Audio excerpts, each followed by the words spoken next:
A teraz zapraszamy. Range Rover Velar. Ty masz rok, jesteś brzydszy niż to auto po 5 latach.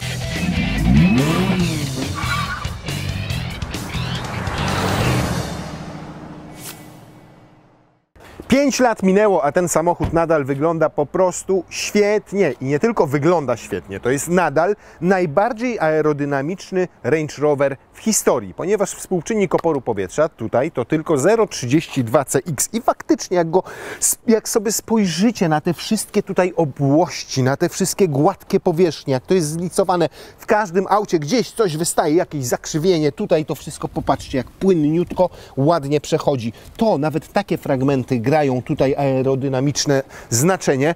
Felgi nawet można zamówić sobie o specjalnym wzorze, które jeszcze poprawiają ten współczynnik. Zobaczcie, żaden próg tutaj nie wystaje, tylko to wszystko jest zlicowane. Natomiast drzwi otwierają się do samego dołu. Nie widać tutaj żadnego progu. Zobaczcie, o, dzięki temu zawsze to pozostaje czyste.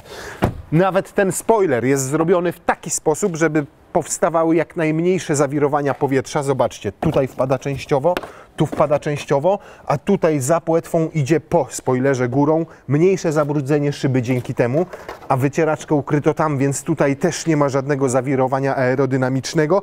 I nawet tutaj, zobaczcie, jest też specjalnie to tak wyprofilowane, żeby te strugi powietrza tutaj się jak najdalej spotykały, żeby ten współczynnik CX poprawić. Nawet ta nazwa Velar jest taka kurde miękka, no wszystko mi się w tym samochodzie, jeżeli chodzi o stylistykę, zgadza. Ma 5 lat i wierzcie mi, że za 5 będzie wyglądał tak samo dobrze. Jak dobrze wiecie, kiedyś mieliśmy w zasadzie 2 Land Rovery, Discovery i Defendera i do tego mieliśmy Range Rovera, tego bardziej luksusowego. Potem wszystko zaczęło się zmieniać.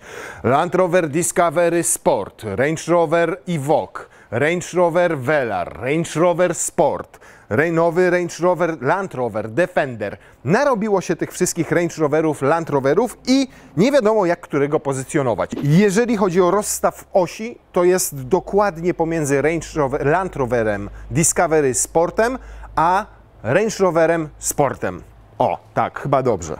Natomiast być może łatwiej będzie Wam zapamiętać, że to jest po prostu konkurent dla takich samochodów jak na przykład BMW X3, a przynajmniej na to wskazuje rozstaw osi i gabaryty tego auta, czyli 2,86 m tego rozstawu osi i 4,80 m długości całej budy, a zbudowane to jest dokładnie na tej samej platformie, na której zbudowano Jaguara F-Pace'a, testowaliśmy go i tu możecie sobie kliknąć, żeby sobie obejrzeć ten materiał.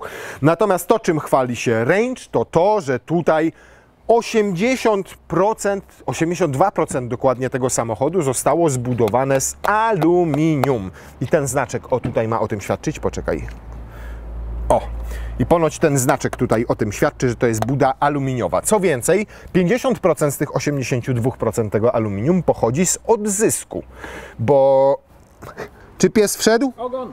Dobra, tam ogon, nic mu się nie stanie. Co więcej, jest to do tego stopnia skomplikowany proces recyklingu, że nawet jak wytłaczają części aluminiowe do tego auta i powstają jakieś skrawki, odpadki z tego, to one ponownie są przetapiane i używane do zrobienia kolejnych części. Całe auto, jak się chwali Range Rover, w 95% nadaje się do recyklingu. To jest niesamowite. I zobaczcie, jaka jest w naszym egzemplarzu tapicerka. To jest najdroższa tapicerka, jaką możecie mieć w tym modelu, bo ona jest zrobiona z 2 różnych tkanin. To jest tkanina ekologiczna, wygląda świetnie, w dotyku też jest rewelacyjna. Pytanie, jak będzie się zachowywała po przebiegu kilkudziesięciu tysięcy kilometrów. Tam nawet jest, słuchajcie, jak się dotyka, to jest jakby, kurde, takie materace kokosowe mają takie wypełnienie specjalne.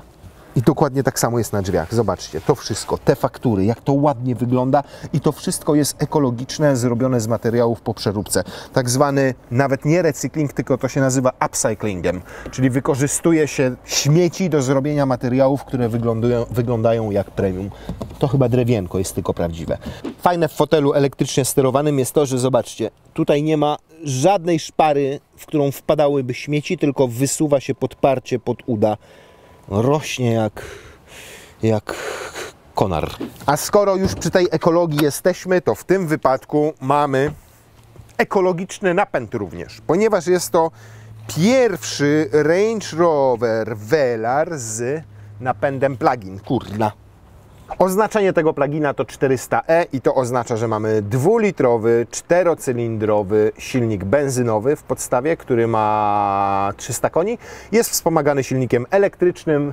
Pełna moc zestawu to 404 konie i 640 Nm.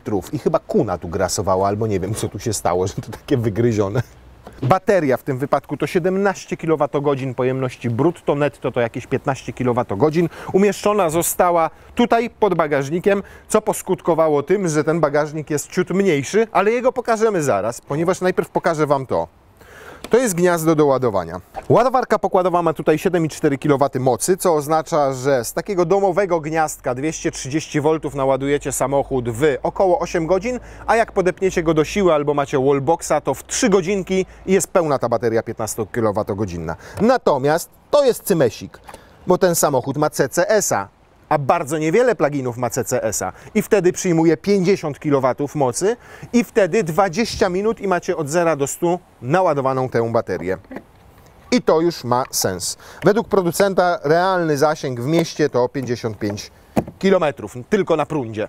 Natomiast ta bateria tutaj ograniczyła nieco pojemność bagażnika, bo on ma teraz 503 litry, a te 503 litry oznaczają, że jest to 65 litrów mniej niż w przypadku benzynowych, klasycznych modeli. Patrzcie, na jakie karabinczyki jest to zapinane fajne. O, wpinali tu, psiuciu. Ciekawe, czy to wymysł Inchcape'a, który jest dystrybutorem Landów i Jagów na Polskę, czy to kurna jest fabryczne rozwiązanie.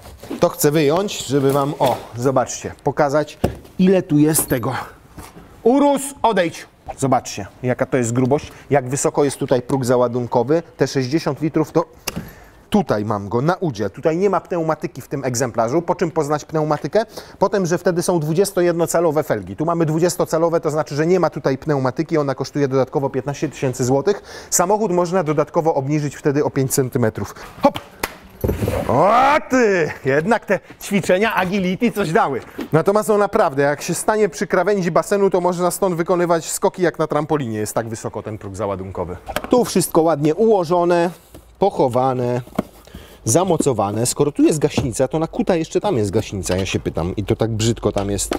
Gniazdo, zapalniczki 12V jest haczyków, 4 sztuki. Są też zaczepy do mocowania siatek. Tu co jest? Bezpieczniki, oświetlenie już diodowe tutaj tego bagażnika. Wszystko jest jak być powinno. No, ta roletka, tu się mogli troszkę bardziej postarać. No właśnie, to uwielbiam to właśnie w tych roletkach. Kurwa mać!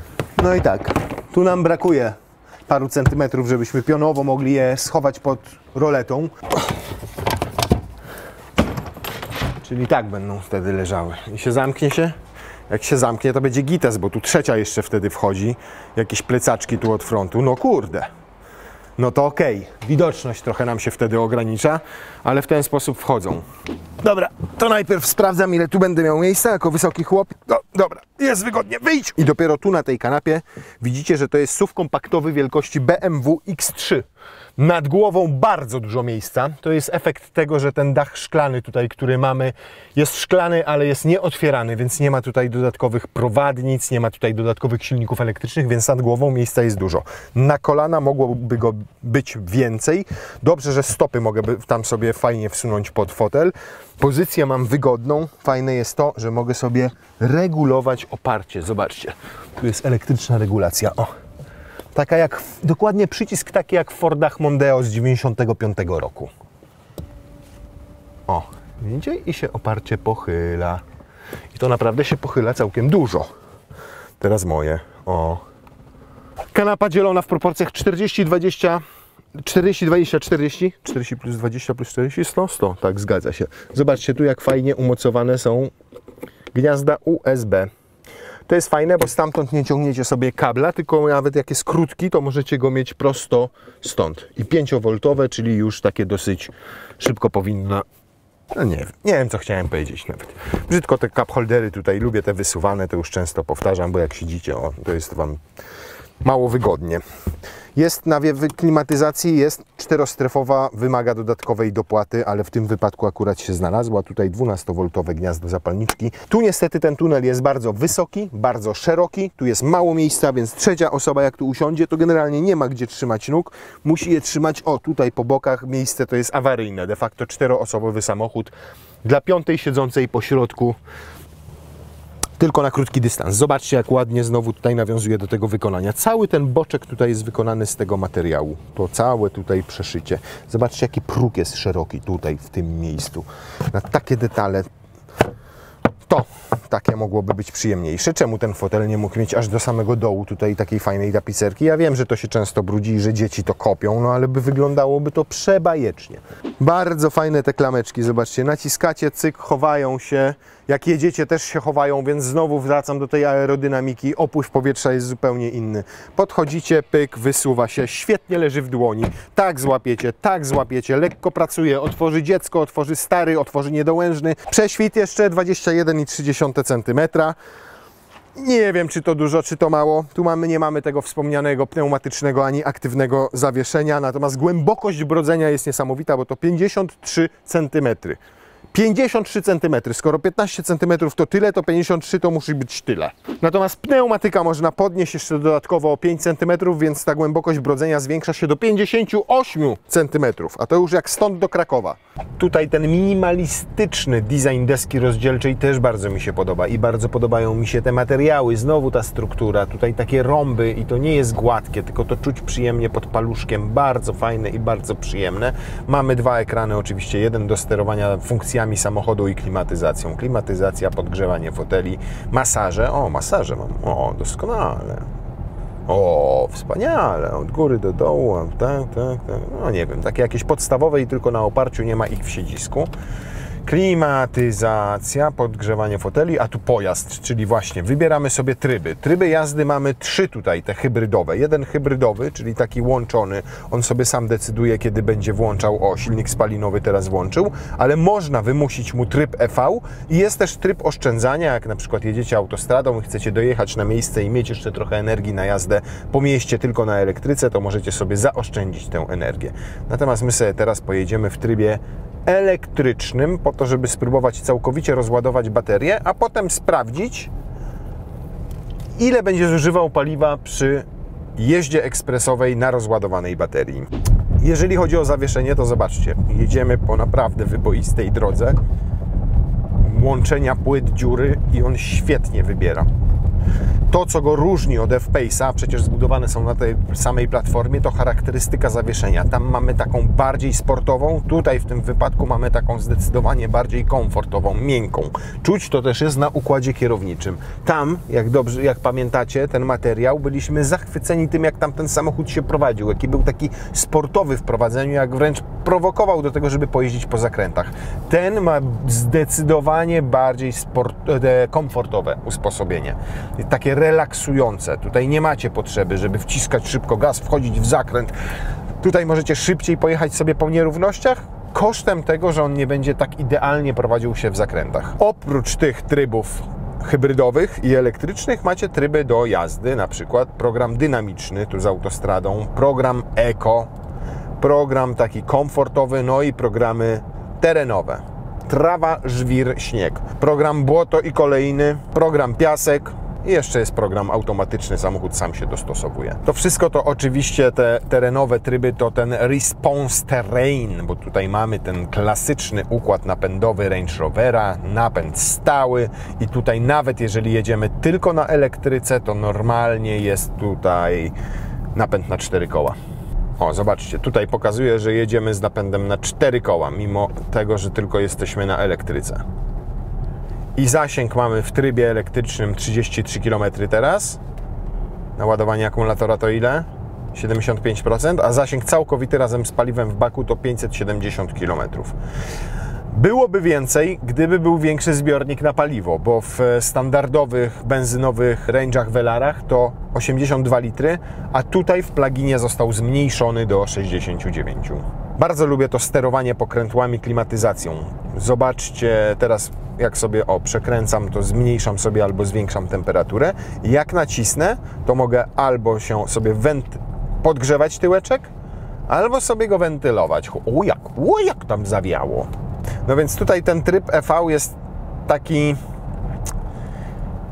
specyficzny, to znaczy trzeba obserwować, zobaczcie, tutaj tę niebieską linię i nie wykraczać poza ten znaczek błyskawicy. O, to już jest max, bo jak tylko głębiej wdepnę... A nie, teraz się nie włączył. To czemu się przed chwilą włączył? Natomiast jest niesamowite to, jak tutaj jest cichutko, jak jest przyjemnie na tej elektryce.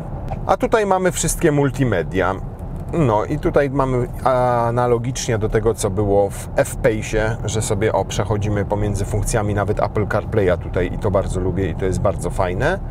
Tu jak sobie, stąd możemy sobie wyjść do głównego menu range'a i to wszystko działa lepiej zdecydowanie po faceliftingu niż w przypadku tej pierwszej wersji, natomiast mam wrażenie, że działa mniej intuicyjnie, może nie to, mniej responsywnie niż było w F-Pace. Tak jakby momentami jeszcze miał laga drobnego.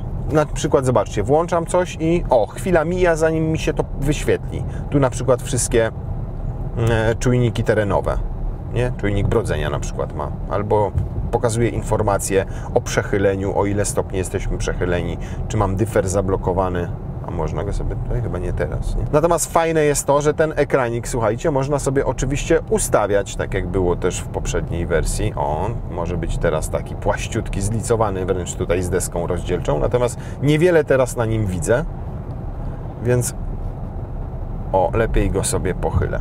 I to jest tak, że jak sobie go, teraz tak pochylę, żebym go dobrze widział, może tak, tak jeszcze, tak, nie, za bardzo, tak,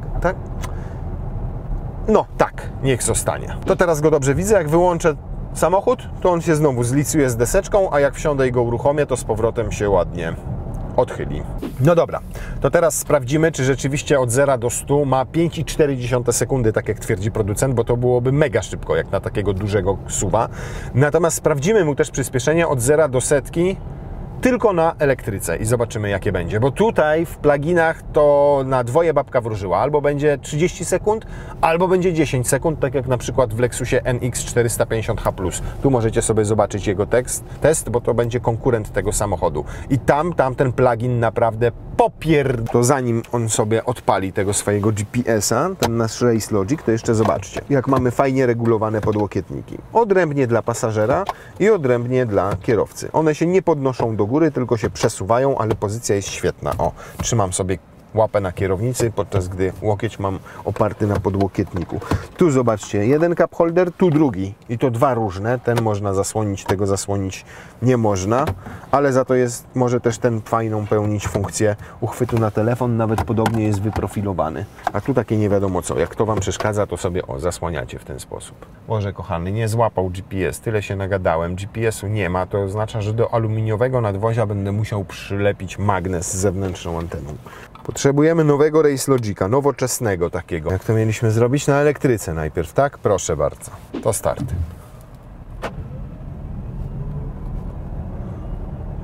Słuchajcie, jak zmienia biegi. 8-biegowa skrzynia biegów. Ta sama, którą mam w Suprze, tylko z innym oprogramowaniem, bo nie z oprogramowaniem BMW, a z oprogramowaniem Jaguara i Land Rovera.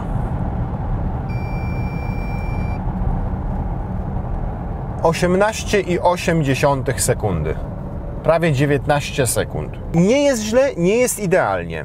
Jest wystarczająco do miasta, zdecydowanie, bo do 50-60 na godzinę to jest raz, dwa, trzy, w ogóle super. Dopiero potem przy tam 70-80 zaczyna słabnąć ten elektryk i to jest wtedy czuć. Natomiast NX 450H+ zrobił chyba to w 10 sekund i jest mega szybki i sprawny. Natomiast były też dużo gorsze wyniki, na przykład Volvo XC60 T8. Tam to trwało w ogóle chyba jakieś 25-30 sekund. To teraz tryb sport, tryb hybrydowy i sprawdzamy, co potrafi, jak mu zrobimy w trybie hybrydowym przyspieszenie od 0 do 100. 5,4 sekundy, przypominam. O Jezu!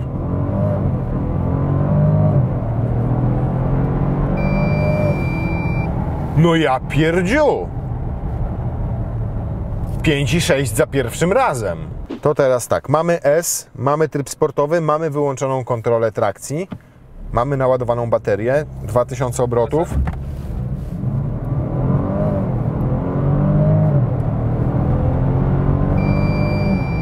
Pięć i 6.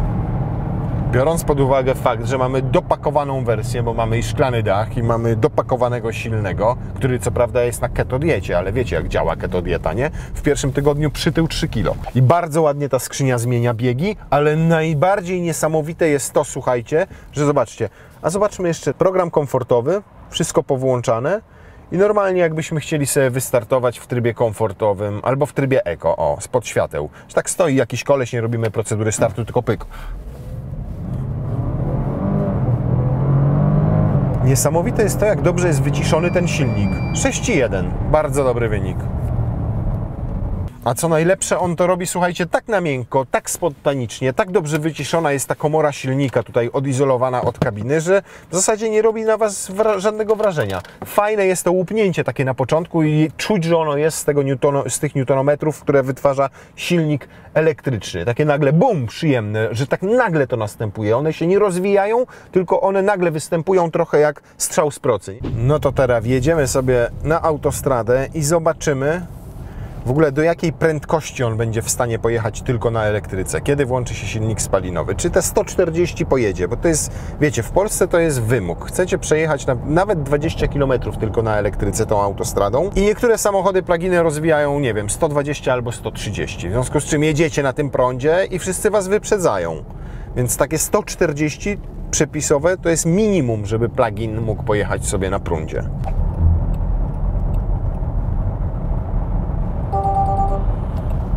Kurna, zobaczcie, tylko na elektryce jadę, jeszcze wyprzedzam i przyspieszam. Jeszcze elektryka.